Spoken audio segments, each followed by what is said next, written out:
எனக்கு பயம் இல்ல, எனக்கு பயம் இல்ல. உங்களுக்கு தான் டிவிக்கு ஒரு பொருட்டே இல்லல, அப்புறம் ஏன் கதறீங்க? அப்புறம் ஆளாளுக்கு அங்க போயிட்டு இங்க போயிட்டு புலம்பி தள்ளிக்கிட்டு இருக்கிறீங்க. இது எப்படி இருக்கு தெரியுமா?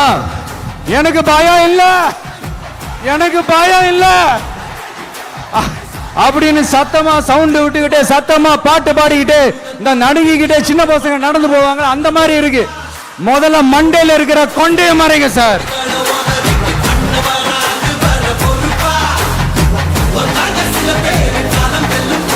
மாறு வேஷத்துல மறு வச்சுக்கிட்டு மீடியா ஆளு ரேடியோ ஆளுன்னு இவங்க ஆளுங்களை மாத்தி மாத்தி அனுப்பிக்கிட்டு இதெல்லாம் என்ன மக்களுக்கு தெரியாதுன்னு நினைச்சிட்டு இருக்கீங்களா? மக்கள் எல்லாத்தையும் உன்னிப்பா கவனிச்சிட்டு இருக்காங்க. அதனாலதான் சொல்றேன், உங்களுக்கு நீங்க கொள்ளையடிச்சு வச்சிருக்கிற காசு தான் துணை. ஆனா எனக்கு என் மேல எல்லையில்லா பாசம் வச்சிருக்கிற இந்த மாசு தான் துணை.